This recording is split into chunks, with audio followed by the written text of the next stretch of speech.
Welcome, Mike Drake, to the podcast. Thanks. You know, I have you as Drake in my phone, so when people text me, they think it's the famous rapper. I'm waiting for someone to like. I in my head, I only have you as Drake just for that reason. So I'm waiting for someone to be like, Drake's texting me, like, yeah, dude, he's talking about his new album. Don't worry. It's amazing the amount of times people do a double take when I say my name. Oh, really? And I'm like, I was alive, boy, before he was famous. Like, and I don't listen to his music. I couldn't tell you 3 Drake songs. No? So, no. We couldn't be more opposite then. Yeah. This show is sponsored by Resilient Real Estate Group, powered by EXP. So, you're thinking about buying and selling soon? Yes, we know you probably know a realtor, your mom's best friend's cousin's neighbor who puts her face on the local shopping cart. But you know what? Our friends at Resilient Real Estate Group have helped hundreds of thousands of people sell houses over the years, and they definitely know what they're doing based on their 5-star review on Google and Zillow. So, it doesn't matter if you're looking to buy a $1 million house or a fixer-upper, make sure the next time you're thinking about buying and selling real estate, you give our friends a call over at Resilient Real Estate Group. And now we're back to the show. But you have a good name. It's like Flo. I like it. It's a good name. Yeah. Yeah. It's, and almost everyone calls you Drake. So a lot of people. Yeah. How do you handle this? I was playing 4 holes this morning. I was like, what are all the questions I'm going to ask you? And one of the questions I was for sure going to ask you is like, how does it feel? Because golf's like popular now. Somewhat. More right? than it used to be. Yeah. How do you, when you walk into a room, you're like, I'm the best golfer here for the most part. Like, is that weird for you? Like when you walk into a room and you're like, okay, well, I'm the best. How's that happen? I can't say I think about that too often. I know. I think if I ever dropped down for you for like a few weeks, I'd be like, I'm the best here. When you know how many good golfers there are out there in the world, it's hard to ever think about that. I was thinking about high school golfers in the area this morning, and I was like, you could so easy to be the good guy in an area. Yeah. Like you could be the best golfer in Riverside as a high schooler right now and have no shot at Division I scholarship. Is that how well you played D1? I played D1. So you were the best one in Riverside? But I got very fortunate. I was at the time I would say I was the best one in Riverside. But I got very fortunate because that wouldn't be enough. I had to play in the right tournaments and play well in the right tournaments in order to be seen. And you got to do it on the guy's side. You got to do it real early. Oh, like freshman? So I would say at the very least, you're in between your sophomore and junior summer, you've got to be out there. Yeah, but some kids are committing that early. It's crazy. So because I think they're setting up so many years. So it's like, hey, we got this guy, then we have this guy, then we have this guy. For sure. Yeah, but it's interesting. I just like when you know it's hard to think you're a big fish in a small pond when you know the size of the pond. Do you get tired of golf because like you're good? Like you shoot under par, like, is it at a point where you're like, okay, I went and shot 68 today or 69, 70? Like, does it ever get just monotonous? Golf is the just continual challenge. Yeah. Like, I played a good round last time I was out, shot 68 at Victoria, and yeah, it's a good round, but it could be better in 5 different ways. Oh, yeah. So, it's a good round, but it doesn't matter. You could play the best round I've ever played, and you can still find, this hole could have been better, that hole could have been better, and that's why I think it's just the greatest. That's what keeps you motivated game and challenge. Yeah, there's always ways to get better. I've never played a round that I'm like, that was it. That was all I had today. Yeah. that was the best. Which is so funny because everyone like is in awe, right? Like everyone talks about you at Victoria Club like, you gotta go when Drake plays. It's like, when Drake plays. I'm like, okay. That's guys. what I've heard people say that. I've never heard people say that. Like I've never overheard people say that, but other people have told me that, and I don't. All the time. It's funny. I'm not even the best golfer at Victoria, so it's not. But I think it's your name. I'm telling you, I think it's the name. I think it's just like iconic, like, because like I don't even know Dylan's last name, you know what I mean? Like that's the problem. It doesn't flow real well. Okay. That's the problem. That's the number one problem. I've got Dylan by a bit. Yeah, you do. Yeah. Gazole is the best at the club by far. Oh, you think so? Oh yeah. Yeah. It's crazy. It's so for you. When did you start playing? Kid? When I was 10. What got you in it? Tiger. Really? Yeah.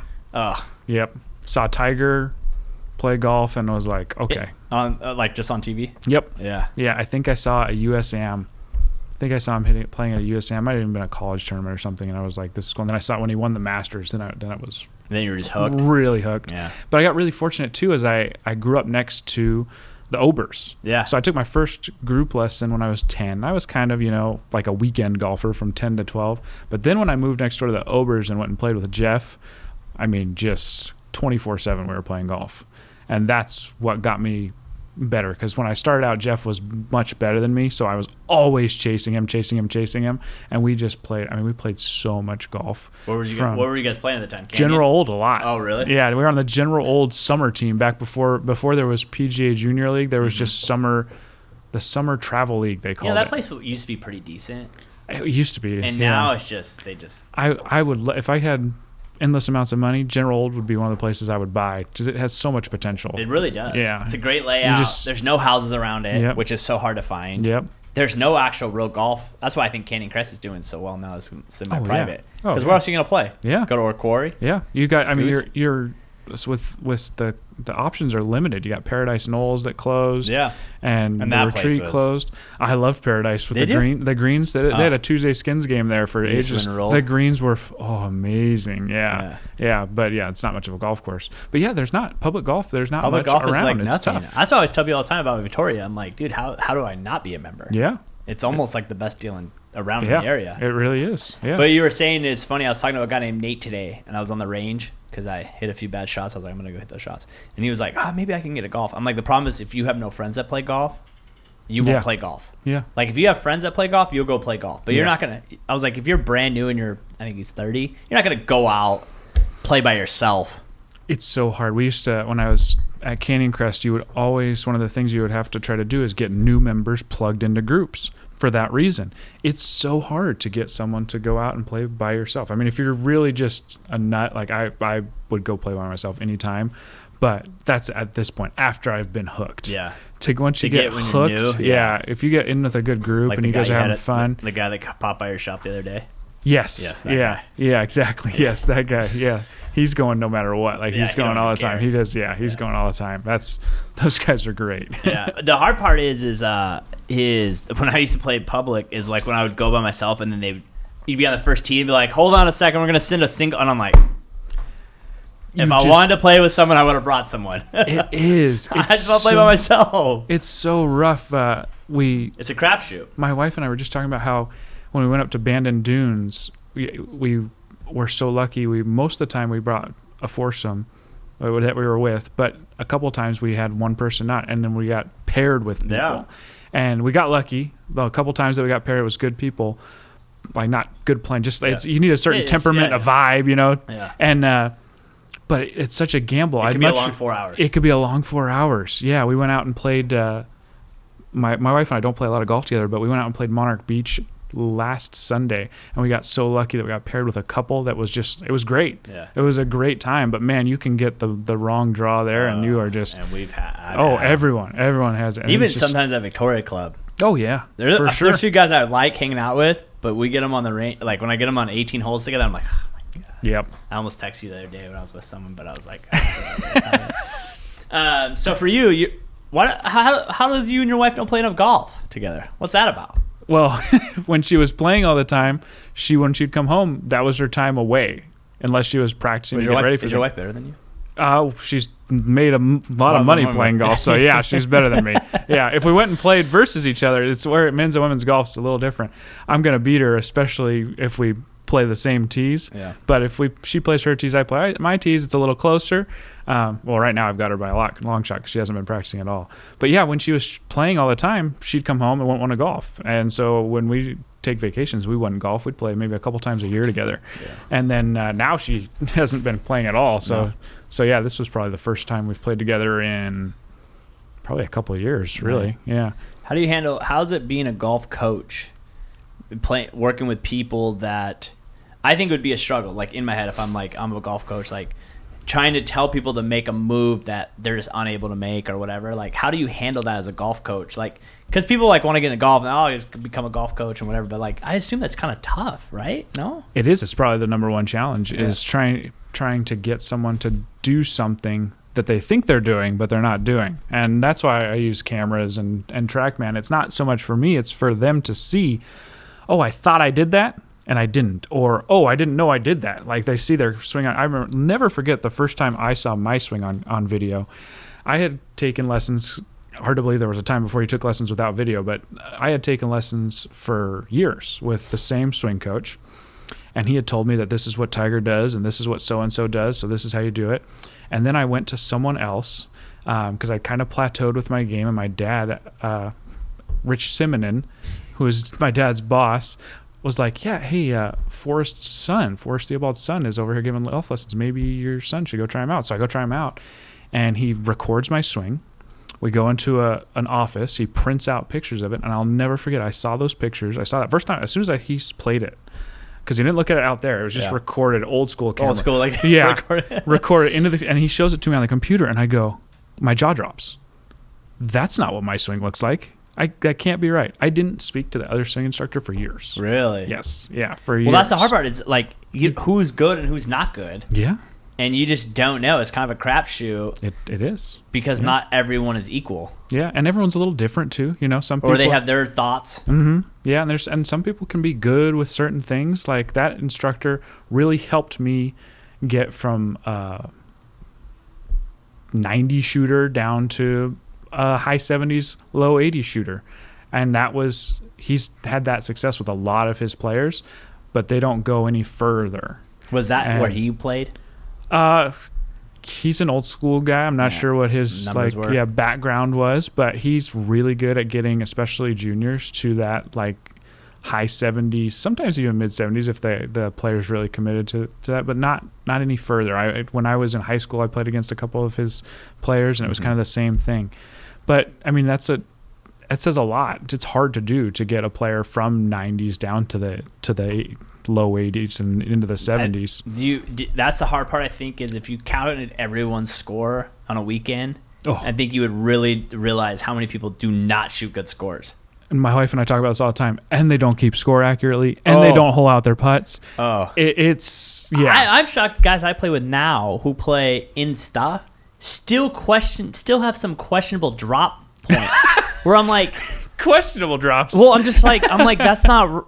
What are you talking? Like, there's no. It's like all of a sudden they pull a number out, and you're like, no, it's you took a drop. That's, you know what I mean? Like they're just like, did you just forget that this counts as a stroke? Like the drop is a stroke, not just like The amount of people that don't know the rules of golf it's a dumbfounding number. It's just people don't play real tournaments. You know, even the amount of people that say are our members at Victoria, even out of that small group, there's a much smaller group that's playing in, all the men's club events or all the women's club events. Yeah. So I mean, that's just a tiny group, and out of that group, probably half of them don't know the rules nearly as well as they should. That's what we just call Ed Holmes always.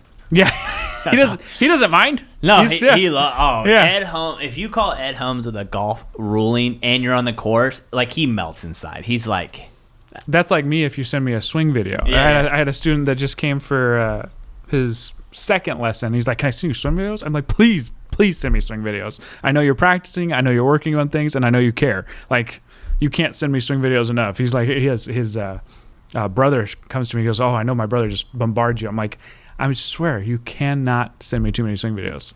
What made you get into, a little bit? I mean, obviously I know this, but you went to Q school for a few tries, and do you remember the moment where you're like, okay, like I've tried, this is not going to happen? It was more of a kind of a situational thing. Like I went to Q school 5 times. And I probably still would have kept going, but I hurt my back so bad that I didn't think I was going to be able to golf anymore. I hurt it so bad that I thought I wasn't going to be able to pass the PAT to get into the PGA program if I wanted to just be a head pro. Mm-hmm. So that's how bad I was hurt. So that's why I got into the PAT, or got into the PGA and went and did the PAT, because I thought, oh my God, if my back keeps getting worse, I'm not going to be able to pass this test, which is an incredibly easy test that is too easy to pass. But I was that concerned about my back. So that's how I kind of shifted into teaching. I wouldn't say full time, but much more. I was started as an assistant at Canyon and was giving a lot more lessons, and then got my back fixed. And was it surgery? No, God, no, never a surgery. Don't you? If there's one thing that people learn today, it's don't get back surgery. Back surgery and neck surgery just seem like don't. If they say fuse anything, don't walk away. Do it. I got very fortunate with a guy named Lenny who actually works with the Clippers now, and it was before he worked at the Clippers, and he showed me a couple stretches and rubbed on me a little bit, and I went 2 times and saw him, and now I will send anyone that complains of back problems to him. No one listens because that's down in LA, and he's like $200 an hour, and it's just I could not tie my shoes. Really? It was ridiculous. Was it instant or like? It was instant. Like you just. It wasn't instant cure, but it was. No. But I'm saying hurt it. Oh no. It was. I was like, did you make a move? And all of a sudden, I was like, oh. I'm not sure how exactly I heard it. It was. It's all. I learned so much from Lenny. It was all from my hips into my back, and it was a combination of working out, not stretching, a lot of sitting, a lot of driving, all those things together, and then swinging and all that, and working out and all that stuff combined just hurt it. I think tightness is like everyone's problem. Yep. Everyone's so tight. Yep.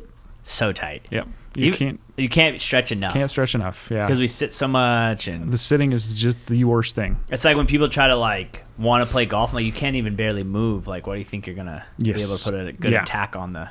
Yeah, I had a good friend of mine that I play college golf with. He just texted me the other day, yesterday, and he goes, "Why do you think people struggle so much to improve?" And I was like, "Well, there's a million reasons, but one of them is physical limitations. It's like that you can try so hard to do a move that maybe your body isn't even capable of doing."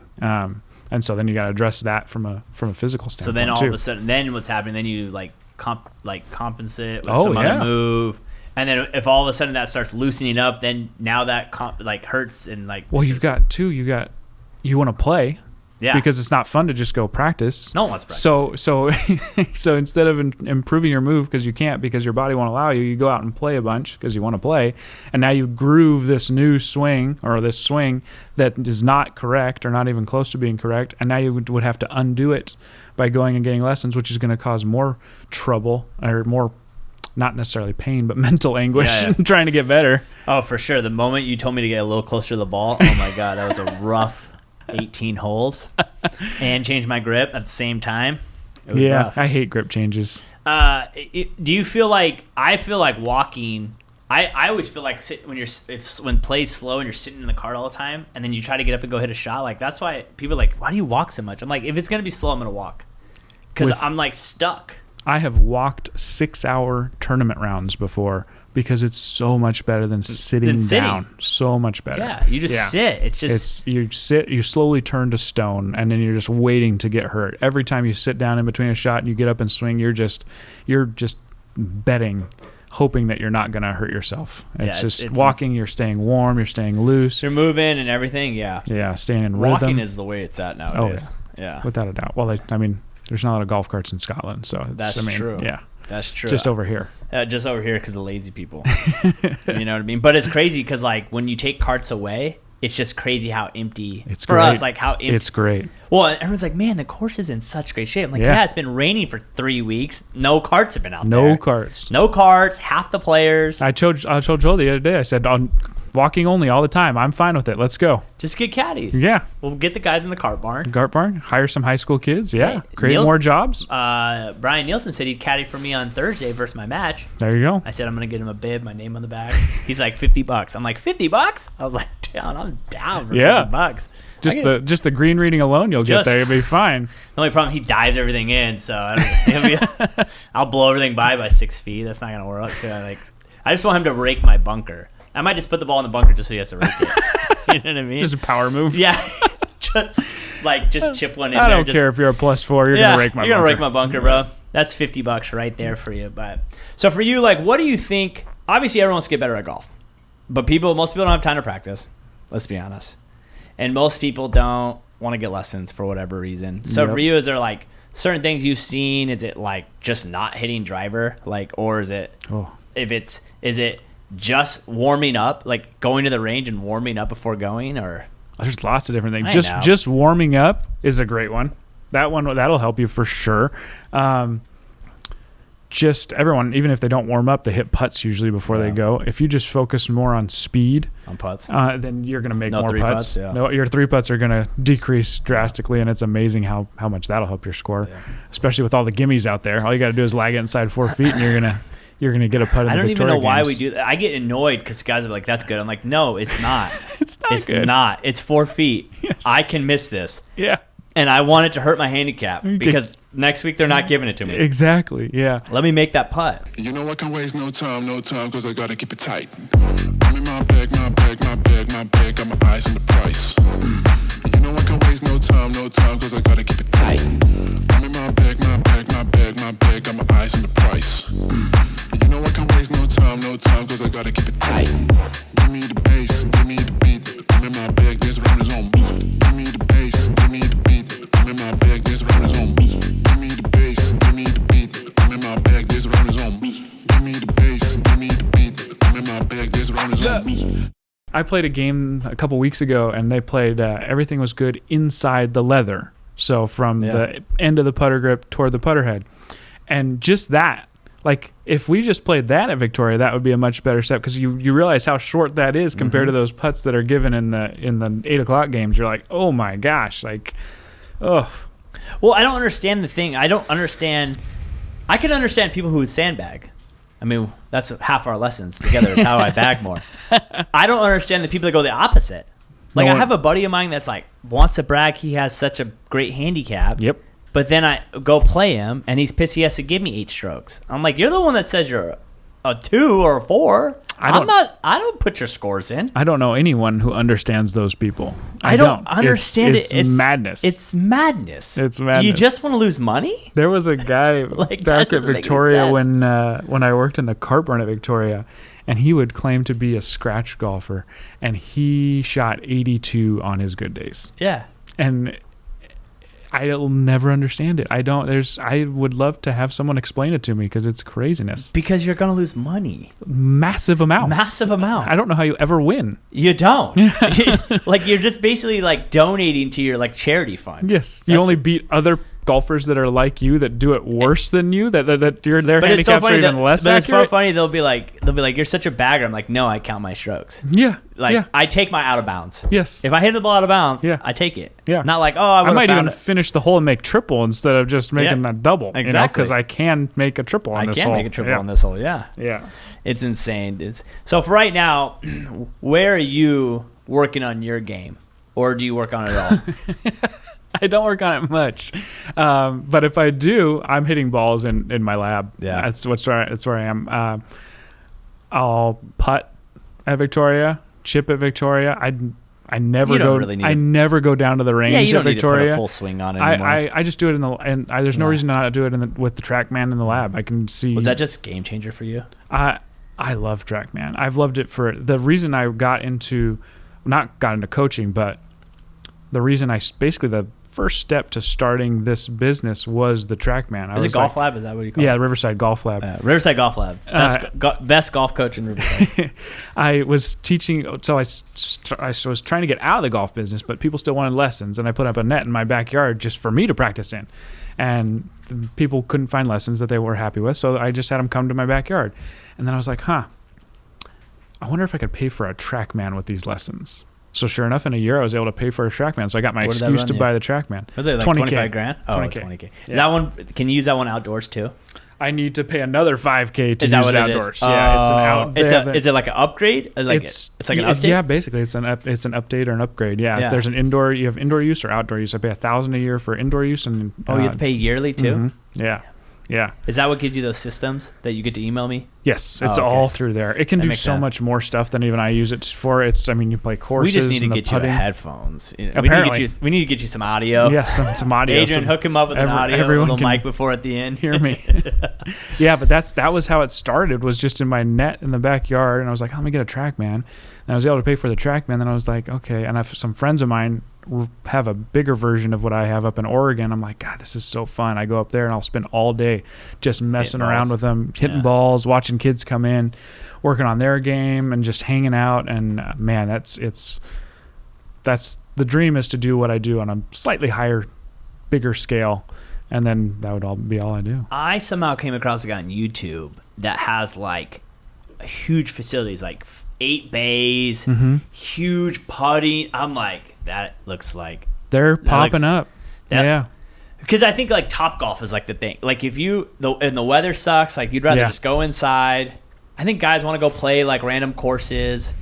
I've always had a dream of like creating an office and building it in a warehouse and putting a simulator in my office. Oh, for sure. and then like do like Thursday golf night with my past clients. Yeah. And be like, come here, pizza, we'll play a league. So many possibilities, and there's a lot of indoor things popping up, different sizes and different styles, and it's really cool. I like the teaching aspect because my goal is to get basically not just people to get better at golf, but I was very fortunate to come in contact with the instructor that I came in contact with that really helped me get to the Division I level, and I'd like helping kids get there too. Yeah. Like if there's kids that actually want to work for it and want to put in the time, there's nothing better than watching them improve. What was that big difference? You said that your first coach could get to people to the high 70s, low 80s. What was it to get people below that?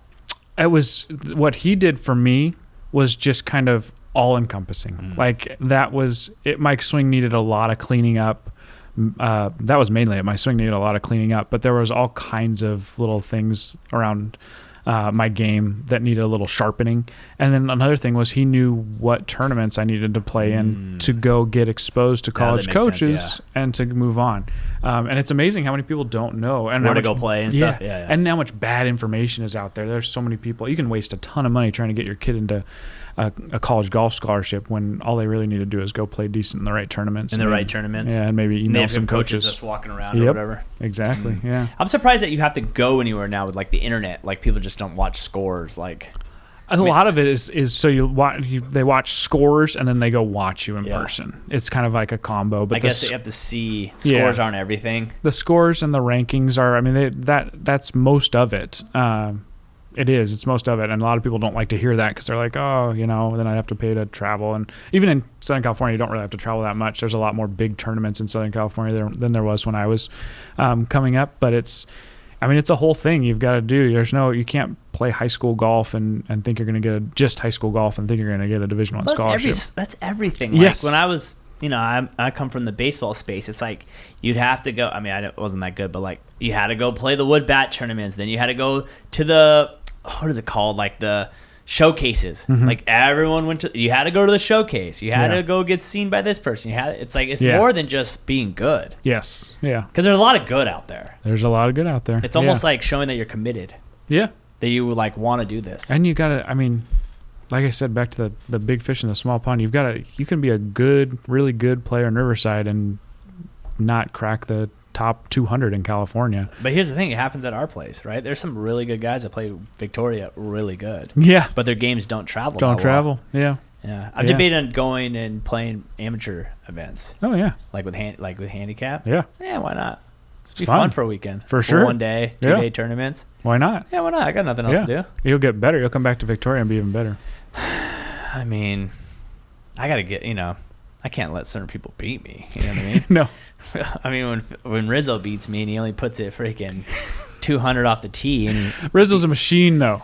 He's a machine. I stopped betting him because I just got tired of losing. Like, I have to give him a stroke or two, and I would lose every week. And I'm like, I'm done donating. I haven't looked at his scores, but the handicap system is your best 8 of your last 20 scores. I'm pretty sure his 20 scores are all the same score. They're just the same score. Because he doesn't hit the ball far enough to go out. Like, and he's too smart. He just goes. He knows exactly what to do. He knows those greens like the back of his hand. If he misses a putt inside 6 feet, you're shocked. You're shocked.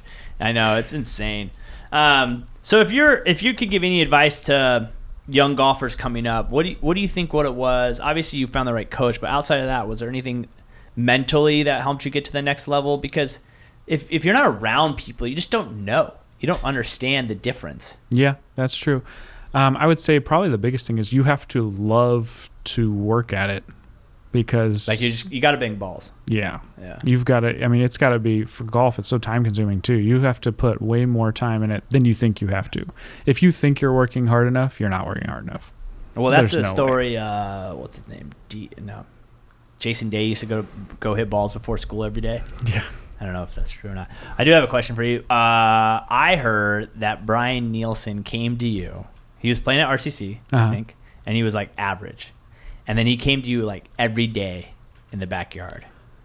And you worked with him every day. That's what I heard. He and Holland Shorts during COVID, because everything was all weird, they would come over. I don't remember if it was every day, but it was probably close to every day.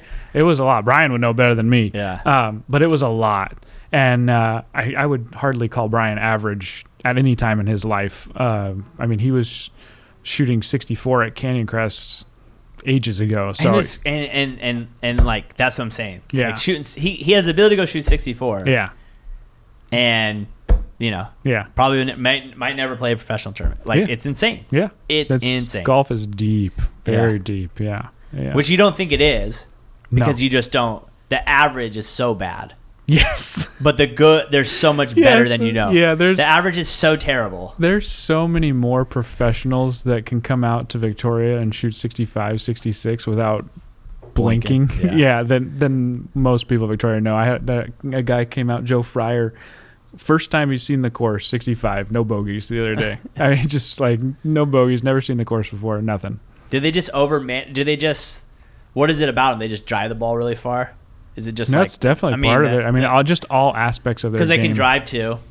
They could get close to 3. Well, yeah, they're 4. They're at every par 5 and 2. Victoria's got basically all reachable par 5s. So you got 5 par 5s you can knock it on in 2 and a reachable par 4. So that's 6 birdies right there. Mm-hmm. If you can keep the bogeys off. I think for you, maybe why your name is like iconic is like anyone who can get to 18 and 2 is like, whoa.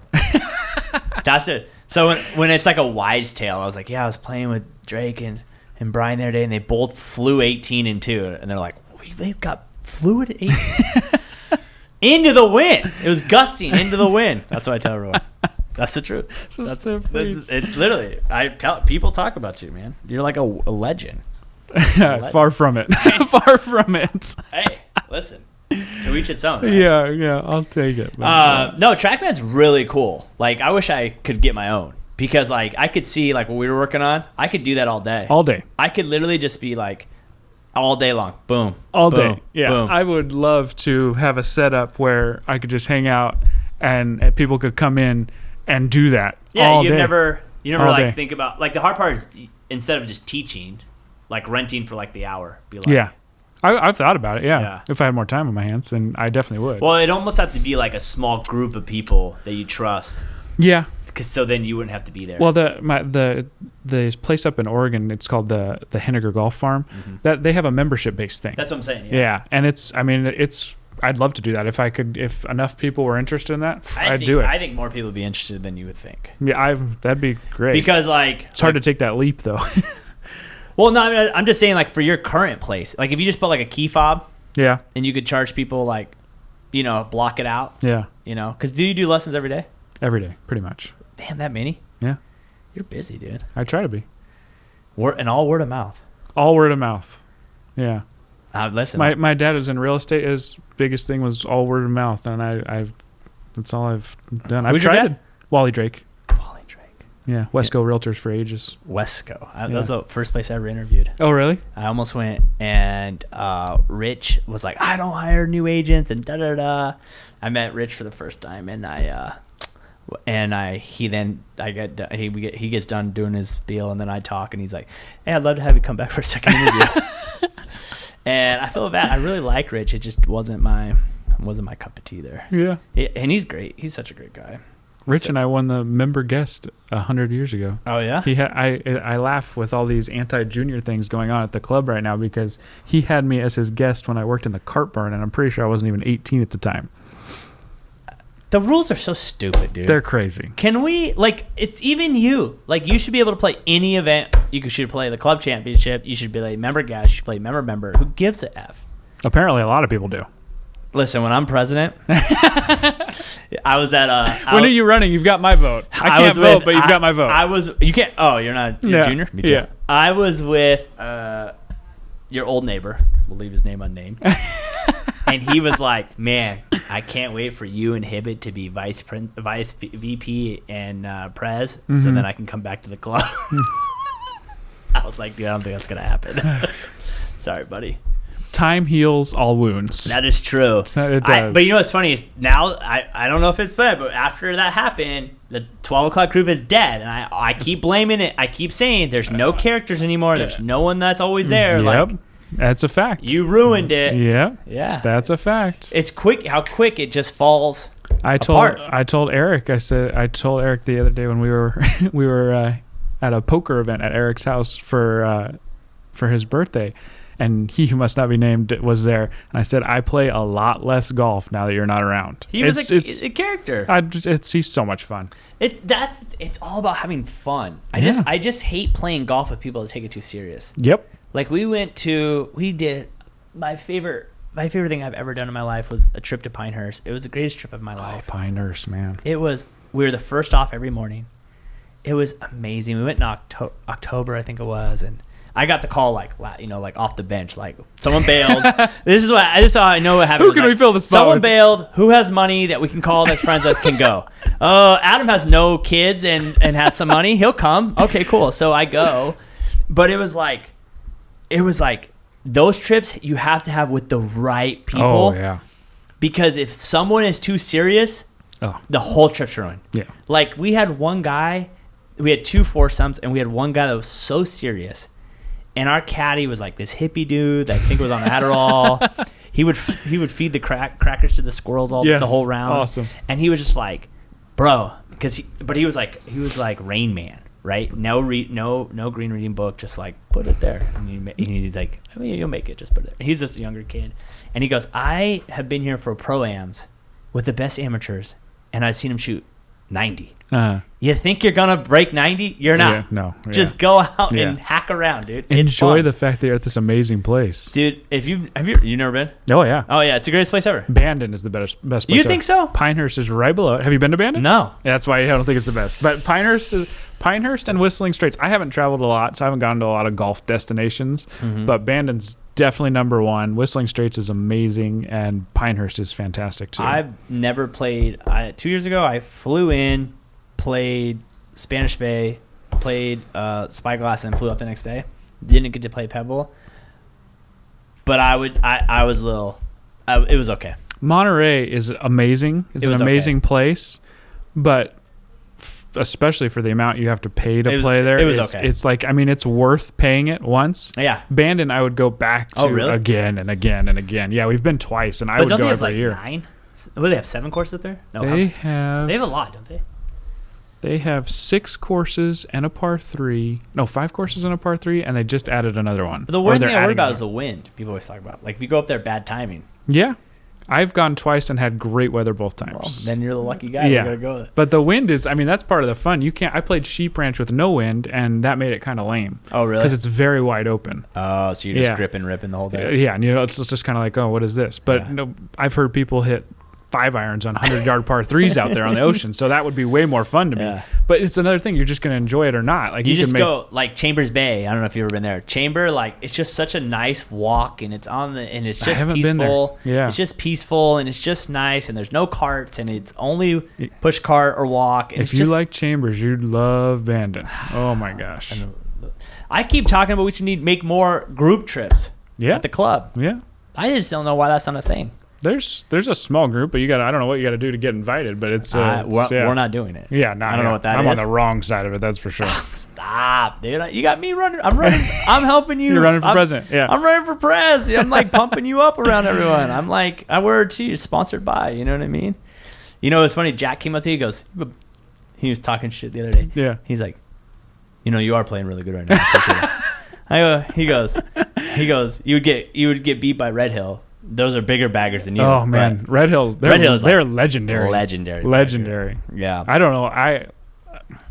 I'd love to hang around that club just to see hang out and see how. I have a buddy that's going to join. I want him to join so bad, just so I could like linger. Yeah, it's a good course too. Fun I've never played it. Oh, I only played it. Well, played it twice. I played it once in the last 5 years, and it reminds me of a boring version of Victoria is what it is. But it's narrow. I always thought I'd get tired of Victoria. I don't. Oh no. The back nine's too fun. It is. It's just a fun golf course. The back nine's too fun. You know what's cool about it? You can take anyone out there. Oh yeah. You could take a scratch guy, or you could take a 20, and they're gonna get around. Yeah. I didn't realize there's only one fairway bunker on the whole course. There should be less, actually. There should be the one that's there shouldn't be there. Someone dug that one there. The rumors, really? Anyways, yeah. That bunker shouldn't be. We're talking about 15. That one shouldn't be there. It's so crazy. That one's only made for people that hit like 250 and have a slice. Yeah, like everyone carries it. That bunker should not be there. There should be a bunker instead. You can actually see where it used to be on 10 on the right side, about 290 out. You can see the little swale. That bunker needs to come back, and that 15 bunker needs to disappear. That thing's I just silly. didn't. We were playing the other day, and they're like, do you realize it's the only bunker? I'm like, oh shit, it is. Supposedly someone came in at night and like dug it, and then they just were like, okay, well, there's a bunker there now. I don't know if that's true, but I've heard that from a lot of people. You know I can waste no time, cause I gotta keep it tight. I'm in my bag, got my eyes on the price. You know I can waste no time, cause I gotta keep it tight. I'm in my bag, got my eyes on the price. You know I can waste no time, cause I gotta keep it tight. Give me the bass, give me the beat. I'm in my bag, this round is on me. Give me the bass, give me the beat. I'm in my bag, this round is on me. Give me the bass, give me the beat. I'm in my bag, this round is on me. Give me the bass, give me the beat. I'm in my bag, this round is on me. I always love when they just randomly cut. Like, there's some trees they've cut down where I was kind of shocked they do it. They cut some trees down where I'm like... Supposedly they were dead. Yeah, allegedly. Yeah, allegedly. Yeah. That tree on the right side of 7, that thing in front of Dr. Alvey's house, that tree, the fact that tree disappeared is crazy. The tree on the right side of 10 that disappeared, that one is, you can't... Even the tree, didn't there used to be a tree by the second green? Right, on the right side. Dude. 2 trees. There was a tree on the right side of number 2 and a tree on the left side of number 2. Both trees needed to be there. Now, it's wide open. You can just hammer it up the left side, chip onto the green. Mm-hmm. It's probably made that whole half a shot easier. Yeah, because you can just now before you'd have to like clear the tree. On the right side, you'd have to hit a moon ball to get to the right half of the green. Like you'd hit a lot of good drives, and that tree would just reach out and grab it and toss it back 30 yards away. And then on the left side, you would hit that pepper tree, and it would bounce who knows where. Yeah. And now you just go right into that opening. Well, even take maybe 14 when the tree broke. That thing used to hang over the fairway. Yeah. That would stop a lot of guys from hitting driver. Oh, for sure. Yeah. Because you would hit right in the water. Yep. I mean, I can't get over the creek anyway, so it doesn't really matter. Yeah, we're working on that. 14 is that one. Yeah, 2. How many rounds of golf do you think you played in your life? Oh, my gosh. In my life? In your life. You can't even count. No, thousands. Yeah, I don't. I'm playing less golf than I've ever played, and I still get out at least once a week. Would you ever go back to being a golf pro again? Yeah. At a course? Yeah, for sure. If the right situation popped up. I'd rather cheat, though. Yeah. It's way more fun. It's way less. The things that Jeff and Frank deal with. Yeah. They're the amazing. Thing ever. Jeff and Frank are amazing. Jeff gave me my first job at Victoria, and then Frank was his assistant at the time, and 2 of the best bosses I've ever had, and they put up with a lot of stuff at Victoria that it's crazy. Wouldn't want to do. I love hanging out with Jeff, and he just starts telling old stories of things that would never fly nowadays. Yeah, well, that's true. Yeah, that would never get by. Yeah, dude. My last thing for you is if someone is on the edge, and because I think your big thing. You like working with the younger. You like working with you work with anyone. I work with anyone. You like work with anyone. Yeah. My number one thing is I want to work with someone that actually wants to work. Oh, that's what I was going to ask you. Does that get fresh? Like, how do you handle that when it's like, they haven't worked on it, and then they come back, and it's like, you're just like, keep paying me? So basically, I do this. It's probably not the best business model. Yeah. But if you keep coming back to me and we need to keep working on the same thing, we're going to keep working on the same thing. And if you get tired of working on that same thing, because you don't put in the time. You can't move past it. Exactly. It's like stepping stones. You can't skip around it. You can't try to work on something else. Oftentimes changing one thing changes, X, Y, and Z in your swing. So it's like, we can't change this. If we can't change this, how can we address all these other things? So I'll give the same lesson to someone infinite amount of times. Well, that's what happened to us. First run, grip change. Next time, okay, we're still working on grip change. I'm like, okay. But there was progress. Grip changes suck. I hate grip changes. If I can avoid grip changes, I will. But it's a lot of people's problems. It is a lot of people's problem. They don't like changing because it hurts. It's uncomfortable. It feels weird. And in general, that's why people don't change a lot of things. It's because it's uncomfortable. Well, the tough news is the things that are comfortable because they're what you're used to. And you're here asking for a lesson because you're not happy with what you're used to. So you're not happy with what you're comfortable with. So we're going to have to get uncomfortable. Well, the hard part too is I always forget, I try to start taking notes when things are feeling right, because it's crazy how quickly we forget. Yes. Sure. Why would that was working. Why did I forget? Why did I stop doing that? Yeah. Yeah, that happens when we're not playing and practicing every day, which obviously you're not. You can't do that. So yeah, definitely. I'm like, so I like started writing notes down, like, don't forget to do this. Like, yeah, that's a great idea. Because it's so funny. It's like everything's feeling great. Yeah. For me, I felt like when I warm up in the gym before I go out there, just like a little bit in the gym in Victoria, and then I'd rather do that than hit the range. There's a lot of things that will give you a better chance of playing better more often. They're not going to work every time, but that's a perfect example of one. If you every morning got up and went and did a little workout first, you're not going to play great every time, but it's going to give you a better chance of playing better every time. Everything just moves. Everything's just like firing. Yes, yeah. I mean, there's a reason why the PGA Tour, so many of the players, I mean, there's a trailer, there's a truck, a workout truck now that goes. That's the hard part, is people don't see that. No, they don't. Yeah. They don't see that. They don't see when guys play average. Like, they only see the best shots. They only see all the putts. They don't see people missing 5-footers. I don't watch a lot of golf on TV because I can't stand the commentating. But my favorite thing is to watch the feature groups on like ESPN. Because you see every shot. You see every shot.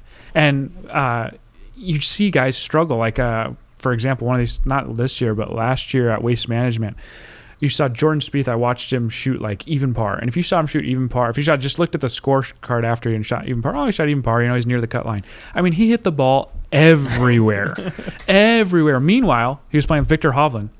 Victor Hovland's hitting every fairway. Every single fairway, every single green, can't make a putt.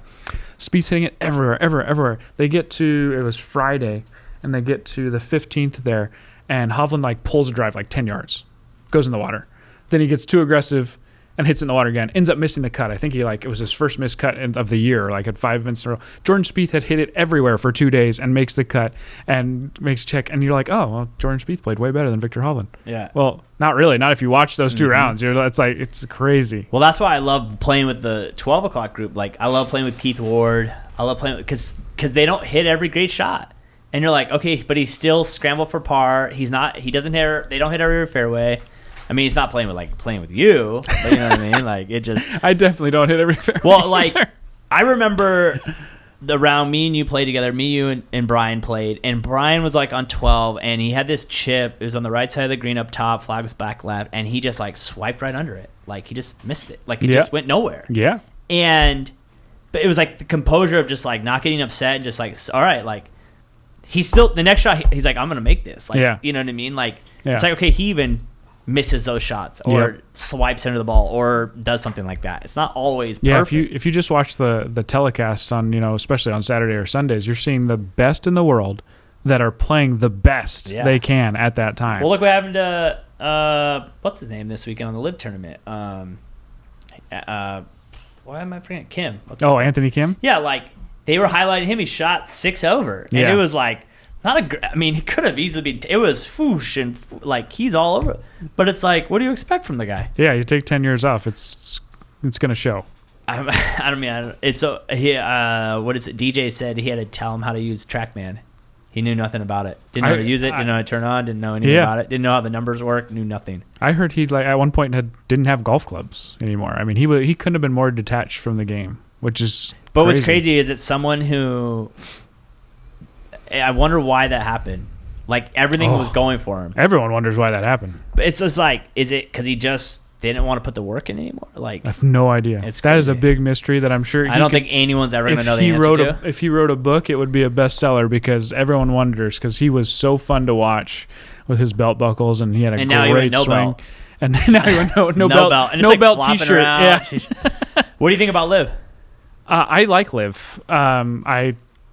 I've never been anti-LIV. I only watched it the first year when it was on YouTube. I haven't watched it since, really, but I like the theory behind it. It's, I'm not like PGA Tour or LIV. I don't really care. I think that the LIV product, as far as like what they put on TV, is much, much better than what the PGA Tour has right now.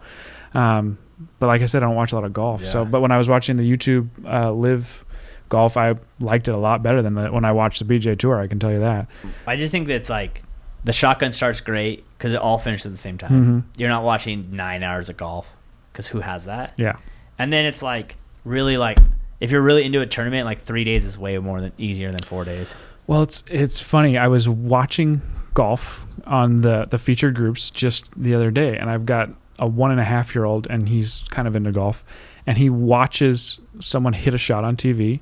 And then we've kind of taught him a little sign language, so he knows how to say more in sign language. Mm-hmm. And it goes to not golf because that's what they do, especially on the features group. They never show enough shots. And he says, more. Yeah. I'm like, yeah. Kid's 1 year old, and he's already frustrated with the PGA Tour's coverage of golf. And it's, and then you just want to watch also golf like shots. the team play. Like, if your guy's out of it, but he does something well for the team, then they bring that back up. Like, that's the hard part about watching golf. If your guy's not playing well, you're never going to see him. It's fun. It's just fun. It's just another thing. There's no like right way. I mean, you're not going to. They've got so many events now on the PGA Tour. You're not following. Weekend. Yeah, it's you're not only watching majors. It's not even just every weekend. It's multiple events every weekend. Like it's like no one's watching some of these off events. Like, and then it sucks is like if their main guys aren't winning, like Rory's kind of whatever. Yeah. I bet you. I mean, some people. He came out with a thing last week saying he's green jacket and maybe see you later. Wouldn't shock me.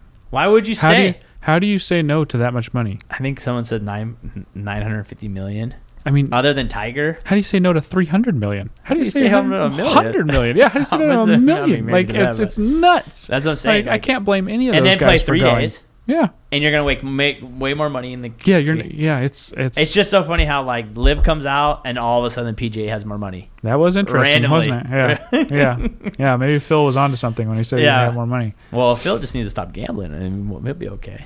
There's nothing wrong with a little gambling. A little gambling. Do you like playing? You like gambling in golf? That's all. If I'm on the golf course and I don't have money on the line, but do you I like don't know big what I'm stakes? doing. Do you need big stakes to make it flow, or are you just? Anything's better than nothing. But like you're not getting out of bed. I mean, you're not getting left up for a 5-5-10 game, are you? I'll never. Obviously not turn it down. But if you consider yourself a player and you're playing for less than 520s, I don't know what you're doing out there. So, but I'll play for. Dude, I've whatever. Seen some big ones. Oh yeah. Dude, I was at Oak Quarry once. It was me and 3 other dudes. They were playing 100 a hole carryovers. He's like, "You in?" I'm like, "I'm out." I'm way out. And a guy rolled them on 17. It was pushed because it was like if one guy pushed, it all pushes. Dude mopped him up 17 for all the cash. I was like, I don't know where those guys are. I need to find those guys. Oh, I can hook you up. Yeah, bring those guys over. I mean, you're gonna have to give them a few strokes. Yeah. That's surprising. That's the one thing that does suck about our place is that's not really there. Oh, definitely not. No. Yeah. From what I hear, Bear is pretty. I heard pretty. Used to be. I don't know if it's still as good as it used. Still going. Yeah. Yeah. You don't travel a lot to play golf like that, do you? Like I never go to Bear. I never go to Redlands. I never go. I would, if the game's good enough. Bear I heard has some good games. Victoria's super convenient. Yeah. 5 minutes from the house. You in Victoria Woods then or? Canyon Crest, just above it. Yeah. Nice, man. Nice. Yeah. Well, I'll tell you what. My game has completely changed. Good. From you. Good. And that's why I just promote you as much as I can. I appreciate it. I can tell you that. I yell at everyone all the time. We're in O'Brien's, and I'm like, just call him. Like, just, what are you doing? Just make the phone call. It'll be good for you. Everyone would rather buy new clubs. Yeah, I don't know why. It's crazy. It's expensive. But that's what they do. Yeah. No, I need to just get it more of on a practice schedule. Oh, that would, yeah. So I might have to need your help with that. Yeah, let's do it. Just like, because like today I went, walked on the treadmill, went and played 4 holes, and then I hit some bad shots. I was like, I'm going to go on the range and hit those shots. It's a great idea. And went back. Yeah. It's a great idea. Because I want to win the Porter Cup. Why not? Because I better have a shirt that says I'll have a speech ready for everyone, and you better be ready for a lot of lessons at that point. Okay. What's the best way people get a hold of you? Text or on Instagram. Yeah. Instagram. You respond a lot on Instagram? Oh, yeah. Oh, okay. The Riverside Golf Lab, I'm on there. Oh, Riverside Golf Lab. Yeah. Yeah. Not you. I'm on there too, but private on there. Yeah. But all I do is post pictures of my family. Your kids? Yeah. Has that changed you a lot? Oh, yeah. I had no idea what that was going to be like. How busy? Well, how busy is one thing. I remember something Rory said. He said, you never know how much time you had until you have a kid. And then you realize, oh my gosh, what did I do with all my time? Yeah, you're like, I'm not going to go practice for 4 hours. Yeah, it's like you're going to make the most of the hour and a half you somehow See, have. that's the thing, right? That's why it's like, I don't even know how guys go and play public on a Saturday. Oh, no. And drive an hour, because I have buddies that live in Beaumont that would do that. I'm like, you drove an hour to say Oak Quarry, paid $180. Yep.